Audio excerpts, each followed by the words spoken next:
Okay, my name is Ahmed Nasser from Egypt. I've been working in the development sector and human rights education for the past 12 years. I'm now managing a project for education in Egypt in a marginalized area named Azbet Khairallah in Greater Cairo. Actually, we do use the gender transformative approach due to the less opportunities provided to girls and women in local area or in our society. So we try to integrate the needs in our planning. So we first assess the needs and understand the speciality or the special needs that they have to we have to fulfill in order for them to be more active and to be more participating in our activities and in our projects. So understanding their needs was a very important part, as we noticed that maybe their numbers are not as it should be. So we started digging and understanding why they are not participating, and we understood that it's due to the fact that they have some restrictions due to the community and the conservative society, or things that can make them prevent them from having access to several opportunities, like education, like going to their colleges, like even having some extracurricular activities or non-formal education. So we started understanding that maybe choosing certain times during the day would be a bit helpful.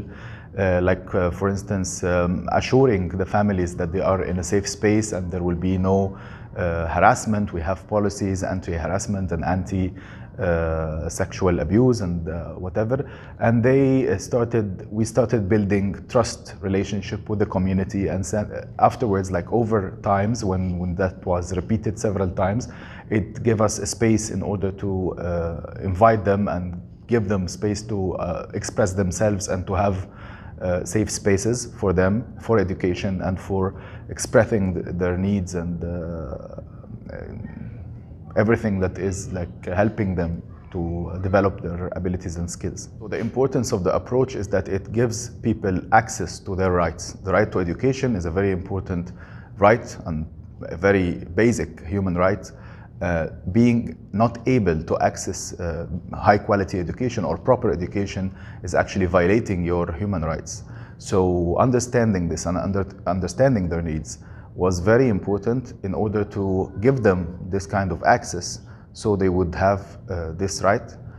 In addition to also the right to expression and having the freedom to express their ideas and their views and their challenges even in daily life. That was only happening if they have this kind of proper access, or they have this kind of safe space, or they have their needs addressed before even opening a discussion or allowing them to express, and also to have access to building relationships and networks that would help him and also make them having even more opportunities, maybe outside the project and outside our small activity.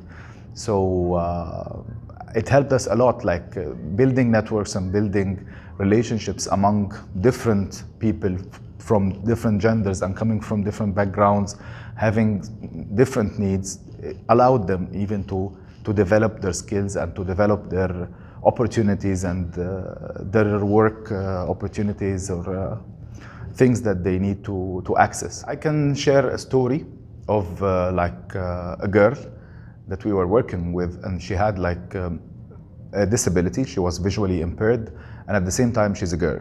So it was very hard for her to have accessibility to education or even to any kind of activities, due to the fact that her family are very protective and they are old in age. So they don't allow her to go out a lot or to have access to facilities, different educational facilities. They prefer that she stays at home and study at home, and that's it. So that affected her wellness, because she's always at home. And we started, integrating this kind of approach in how we deal with her needs. So we had some volunteers who would help her access our center and get to be involved in our activities. and even tweak the activities and adjust it in order to be inviting and accessible to a visually impaired person, how to express her views and her ideas through explaining the activity in a certain way that make her more involved and can participate better. Afterwards, she had like the access to other like places and activities and projects that would allow her to participate, knowing, you know, like the networks and all the access to different other projects than our project, due to the fact that we had a lot of other participants who were involved in different projects. So they started inviting her and even telling her about other projects happening in different places addressing disability rights and women rights. And we had a success story because she was afterwards recruited and she was started working in one of those projects. Another example that can be also useful in this regard was like working with a child, a girl. Her family as well didn't allow her to go to this kind of extracurricular activity or educational activities, rather than just going to the school. And we started understanding why, where is the concern and why they are refusing to make her participate. And we understood that it's due to some security reasons, like they are afraid that she might be harassed or someone would kidnap her or whatever. And we started communicating with the family and having someone who is like responsible or coordinating the activity to directly communicate with the family and assure them that it's a safe space, and we guarantee and we can even pick her from home and return her back whenever this activity finishes. And they started positively responding and accompanying her in the beginning, like driving her or walking her to the center. And afterwards, also the trust relationship was being built, understanding that their child is being like receiving some quality education and having access to opportunities, and that also helped in her like pursuing a career afterwards and having access to different opportunities. My advice would be that you dive deep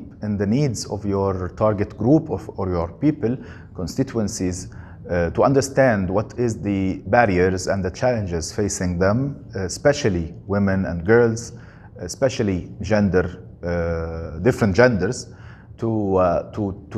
Understanding the challenges would help you a lot to design and to make like this kind of comprehensive design for this kind of projects in order to be more inclusive and to have access to different target groups. Also, it would help even in the impact. The impact would be way better and it will be more inclusive. So I would say understanding the needs, diving and being very connected to the local community or to the local area that you are working in addition to responding to those needs in a creative way or in a inclusive way. The fact that most of those approaches are theoretical in the book or in the learning manual, it needs to be practiced. You need to go on the ground, you need to practice it yourself, and to understand that it might take a bit of time in order to integrate this kind of approaches in your work. So it's not a problem if you just gradually integrate it and understand over time that it might maybe need more than one layer of implementation, like testing and then acquiring knowledge and then applying part of it or applying it partially or with a certain percentage and then increasing until you reach the full capacity or the perfect scenario, let's say, if there is a way to put it. So it needs patience. You can build it over time. You can have it gradually. You don't need to just directly put it as is.